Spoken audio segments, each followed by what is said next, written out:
Rachel, please help us.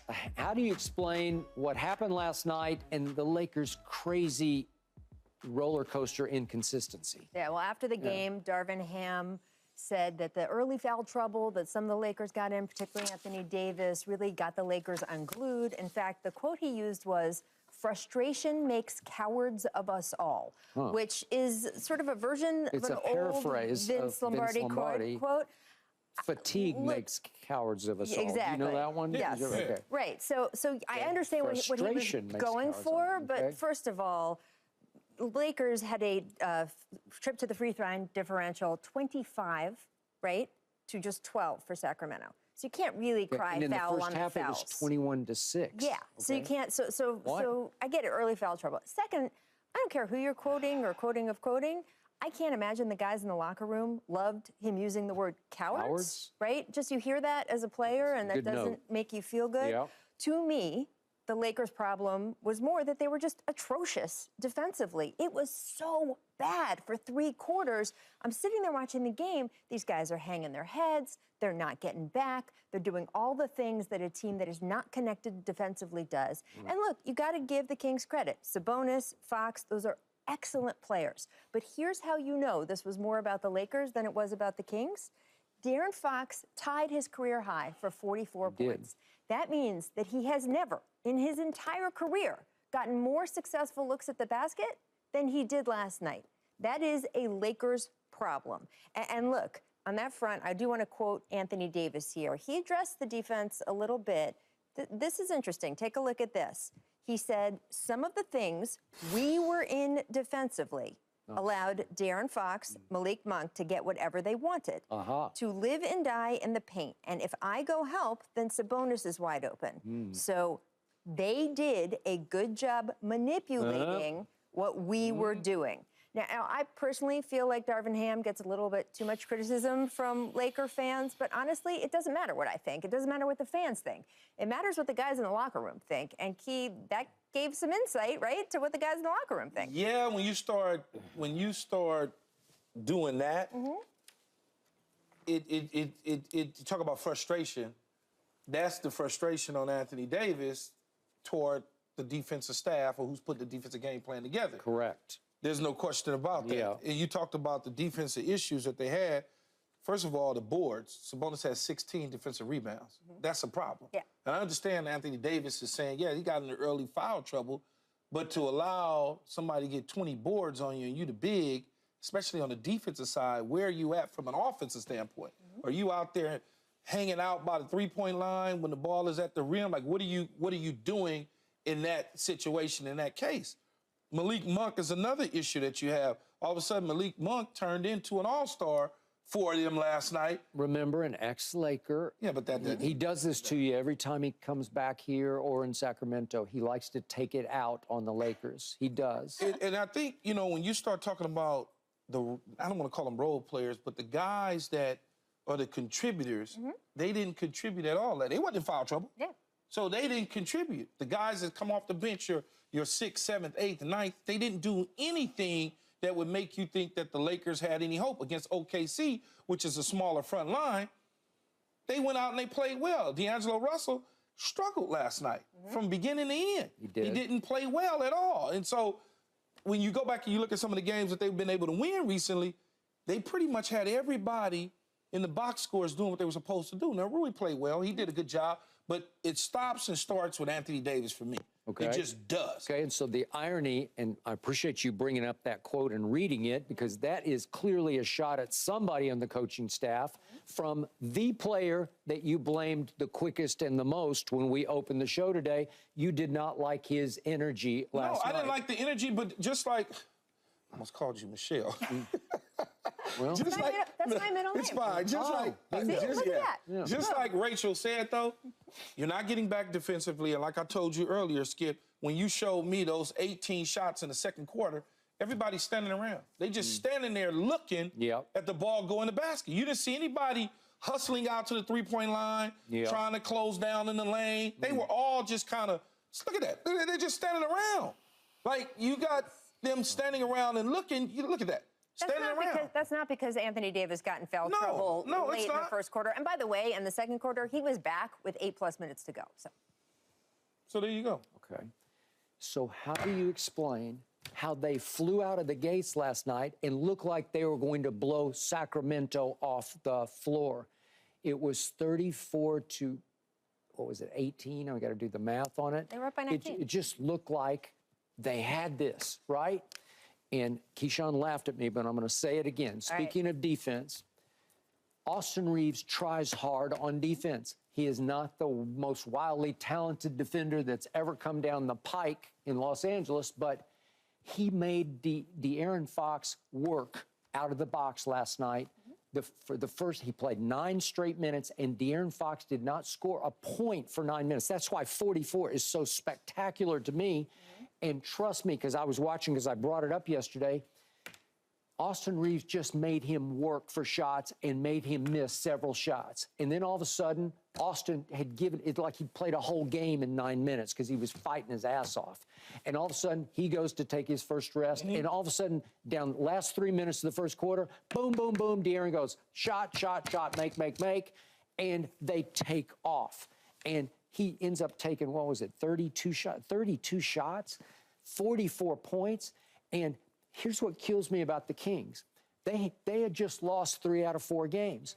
They had just lost at home 2 nights ago to Chicago. And Chicago did beat Utah last night at home. But still, they just lost to Chicago.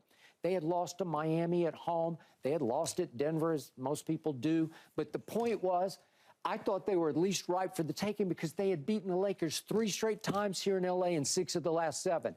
And the early statement was, watch this. And then I keep telling you, it's like the movie, like the Ice Cube movie. Are we there yet? Are we there yet? Is that enough? Did we do enough? You guys going to quit now? No, they're not going to quit. This team loves to play the Lakers and loves to beat the Lakers in that building. De'Aaron does, Malik does, all of them do. Sabonis does. And not only did they not quit, they relished in rubbing your nose in the fact that you were up 19 and all of a sudden you're down 15 at halftime. And they never let up on you, and they could have named the score after that, right? Okay, it's the all-time humiliation to me that at home you allowed that to happen. A 54-20 run at home is really pathetic for a team that I still have a lot of respect for in the Lakers. I don't know, it's just hard to figure. Home court advantage is not the same as it used to be for the Lakers. Look, you could argue that this is the Lakers' worst loss of the season. You could. Just the way that it unfolded and sort of the seating position that they could have been in. They could have been half a game behind the Kings for 7th. Now they're in 10th, and they have lost all hope of any tiebreakers. But look, you talk about De'Aaron Fox and how he got going. That ties into what I was saying before about the low energy. He is one of the quickest, if not the quickest guy in the league right now. He is. And the fact, if you are not bothering to get back in transition, he takes that first step, and that is the end of you. It is gone. We also have to talk about LeBron, because he did leave the court toward the end of the 4th quarter. He was grimacing. He was limping a bit. That ankle clearly flaring up the way it has off and on all season. And he said afterward, he's like, I'll be fine, it'll be okay. But I did ask him off to the side. I said, what are the doctors saying to you? How is this going to get better? What do you have to do? And he said, rest. And then he smirked a little bit because he cannot rest on this team. He just can't. Here's the Lakers' next 4 opponents: Bucks, Timberwolves, Kings, Warriors. Now, the Wolves just had a pretty bad injury to Karl Anthony Towns, but still, those are tough, tough opponents. He can't sit out for those games. He scored 31 last night. That was the 4th time in 8 games he has needed to score over 30. That is what this team needs for them to function, is for him to be a Superman again at age 39. And I reminded Keyshawn a few minutes ago, he's averaging 35 minutes a game, which ranks 19th in the NBA. So he's top 20 in minutes at age 39. Don't you remember that? But outside of his young LeBron Miami Heat days, he's always had to play 35 minutes and score 30 points for his teams to do anything if Anthony Davis doesn't come to the party. And if D'Lo is, instead of 3 for 10, he's 9 of 10 from 3. He's always had to do these things. He's always had to carry the load. So it's not anything that he can't do. He just got to rest up and not sit on the end of the bench. So, Rachel, okay, yeah. But exactly. sum this up quickly about the Lakers before we leave them behind. Yes. 34-30 right now, just treading water, keeping the heads barely above water and above 500. Is there any fear in your mind of them being caught from behind by Utah? It's 5.5 games to be out of the playoffs. No, right? they're good. They're going to get into the play-in. The question is, if they play the Warriors, which it now as it stands would, Steph Curry can beat you on any given night. Yeah. And then from there, it's going to be matchup driven. If they play Oklahoma City in the first round, they've shown they've got the length to beat Oklahoma City. Yeah. If they play Denver in the first round, it's my prediction they will lose that series. And then you're out in the first round. And what does that say about Bring this Denver team? on in the first round so we get rid of them. Yeah, good luck, Keyshawn. You know what? I don't disagree with you. Just get rid of them. Guys, bring them on so we can get rid of them. We'll talk about this in the next segment. We will. Well said. Right now, the best team in the NBA is... Denver. You picked them before the year started. Denver. They have the best player in the NBA, and not by a little bit, in my opinion. And we know in a playoff series, the team with the best player usually wins. And I know they've been inconsistent at times this season. That is what a championship hangover is. It happens in every sport consistently. But since the All-Star break, yes, they lost an overtime game to Phoenix and Kevin Durant, but they have won 6 of 7, and mostly against plus 500 teams. Jokic is locked in now. Murray is locked in now. He's played some great games. Yep. The veterans know their roles. They know what to do. The young players they have clearly come up and improved throughout the season. This is a team that sees the stretch run and knows what it has to do. And the fact that they are so good at the end of games is something you should really look at. The Lakers game that they played over this last weekend, they just kind of played with their food a little bit throughout the game, and then it got to the last 5 minutes. It was 3 minutes, really. They went on a 13-4 run to close. It was just, right, the game's about to end. Okay. Let's see what we can do. Let's see how this happens. And I will say, the Celtics are the other team that could have the crown here, but if there is a question about Boston, is the games that they have let become close, which has been very few, they don't still look like they know what to do at crunch time, and that's the most important part of a playoff game. What are we talking about here? Are we talking about the best team as it stands right now, today? Today. What do you see? What's your gut tell you? What? It's hard to know, other than what Rachel just said about Denver, because the other teams are not fully healthy.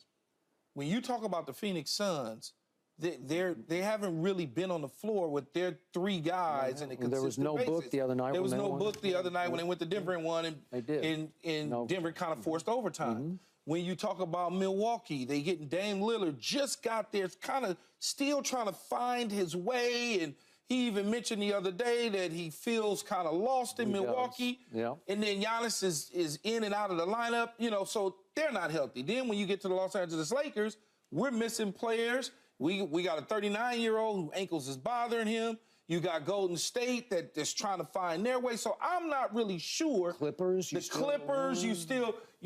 don't know what that is yet. Does Denver look like the best team in the NBA today, right now? Yeah, they do. Yeah. They do, but then so does Boston. And we'll see what Boston and Denver look like when they play each other. We'll have tonight. That's gonna be a we'll great have game. a real gauge at what that is, and if Boston walks in and say, well, everybody talking about y'all the favorite, well, we the favorite now. Yeah. So we'll get a real good look at what those guys are all about. So I'm not ready to just crown Denver again and say they're going to win the championship when everybody else isn't healthy. Let's see everybody else on an even playing ground and everybody's healthy, and then tell me. It is hard for me to argue with Rachel right now. Rachel, Michelle, Alexander, Nichols. Is that right? Okay. Thank you. That is excellent. That was good. That was very good. It's hard to argue because those 2 guys are really good at what they do when it's time to do it. It's hard for me to give up on the Lakers. I still like this roster. I don't love how the coach is interacting with the locker room. That's all starting to concern me deeply. But if they do get Gabe Vincent back, and he's getting close to coming back, if they do get Jared Vanderbilt back, they have firepower. They can go 10 deep on you And here's the point against Denver, and you can laugh at me if you want because this is a laughable statement. Denver has beaten the Lakers 8 straight times, but 6 out of the last 7 times it went to the wire. It went to the wire. All 4 Western Conference conference finals, yes, all 4 of them went to the wire. And Jamal and Joker said, no, we got this. And LeBron and AD could not figure out how to close those 4 games. They have now played 2 more games this year where they're right there. LeBron the other night in the game you talked about, they have the ball, he's dribbling the ball up the floor, they're down 1 and he lost the handle and everything went to hell. They lose 13-4 down the stretch and lost that game at home by 10 points because Jamal and Joker just said, watch this, watch this, watch this, and watch this. But they each scored 2 baskets. Your point actually tells you the difference between these 2 teams. Yes, there have been close games, but every single time, Denver knows what to do at the end of games. Mike Malone said recently, he said, we have no doubt. At the end of games, we have no doubt. And that, to me, again, is the difference between them and the other teams that are close to them. Boston is a great team, and they certainly could prove me wrong by the end of this playoffs. They could win the NBA Finals easily. I'm not saying that they can't. Okay, but every once in a while, Jason Tatum just loses it. But there is doubt sometimes in Boston. There is doubt definitely in LA. And that is the difference between Denver and these other teams. And that matters in the playoffs. Okay. See, I don't take the one, I play you in January, then I see you at the end of January. I play you in March, and I see you in the middle of March. I want to see a series with the Nets again. I want to see those with the Nuggets. I'm sorry, with the Nuggets again. See, see a series with the Nets, so I know how that's going to go. With the Nuggets again, so that'll tell me. I'm with you. Yeah, it just feels like if the Lakers could break through and win 1 game, maybe it starts to turn. It's a different feel. Sound like you just a Nugget fan to me. Please. No, they are the best team. Look, I would have told you a few years ago that another team was the best team. They have been the best team, and they have the best player. You cannot argue with 8 in a row. What happens in a 7-game series against Phoenix for the Nuggets? What will that look like? Look. Well, I saw it last year, and it didn't look good. Look, I'm talking about healthy. Yeah, but what would tell you from the way the season has gone that Phoenix has any chance of being healthy consistently over 2.5 months of the playoffs? Nothing. And by the way, Yusuf Nurkic had a very good game against Denver the other night. You give me a 7-game series. I will be happy to take Jokic over Yusuf Nurkic. Okay. Thanks for watching, Undisputed fans. Do you want more highlights from the show? Make sure to click that subscribe button for all the exclusive content from Undisputed.